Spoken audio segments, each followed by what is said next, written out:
त्योभन्दा 1 वर्ष अगाडि मेडिकलमा पढ्दाखेरि हामी चाहिँ धुलीखेल हाइस्कुलमा गएको थियौँ। अनि त्यसपछि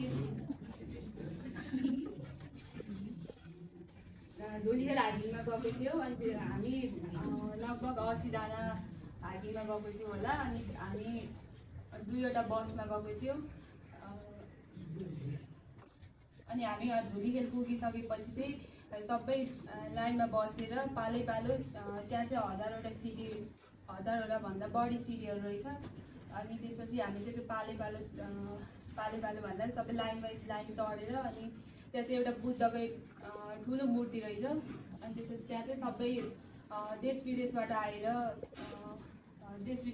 आएका पर्यटकहरूले पनि त्यहाँ अगाडि आएर मेडिटेसन गर्नुहुँदो रहेछ। अनि त्यसपछि हामी पनि राजेन्द्र सरले हामीलाई मेडिटेसन गराउनु भयो। लगभग एक घन्टाभन्दा बढी 2 घन्टा लगभग 2 घन्टा मेडिटेसन गराउनु भयो। अनि त्यो समयमा गौतम बुद्धको जन्म कहाँ भएको थियो सबै गौतम बुद्धको बारेमा, गौतम बुद्ध किन आफ्नो त्यो सबै सुख त्यागेर किन जानुभयो भनेर भन्नुभएको थियो। अनि त्यसपछि हामी त्यहाँ एकछिन मेडिटेसन गरेपछि 1-2 घन्टापछि एकछिन फोटो पनि खिच्यौँ। अनि त्यसपछि हामी माथि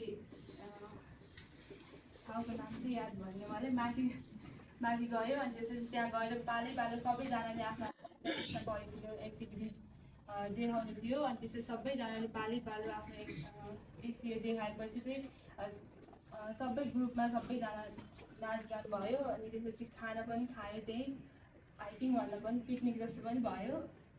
अनि त्यसपछि त्यहाँ हामी 4 बजेतिर चाहिँ त्यहाँबाट झऱ्यौँ। अनि त्यसपछि बसमा चढेर घर आयौँ। अनि त्यहाँको लेसन लर्न चाहिँ के भयो भने चाहिँ यहाँनिर चाहिँ क्लासमा फर्स्ट टाइम आउँदै म आएको चाहिँ 1-2 दिन मात्र भएको थियो। अनि कोहीसँग पनि घुलमिल भएको थिएन। अनि त्यसपछि वहाँ गएपछि चाहिँ सबैसँग घुलमिल हुन पनि सक्यो। अनि त्यसपछि गौतम बुद्धको बारेमा लेसन लर्न पनि भयो। मेडिटेसन पनि एकदम हेल्दी फ्रेस हावामा मेडिटेसन गर्न पायो। राइन सरको नाच हेरेर मजाले रमायो होइन।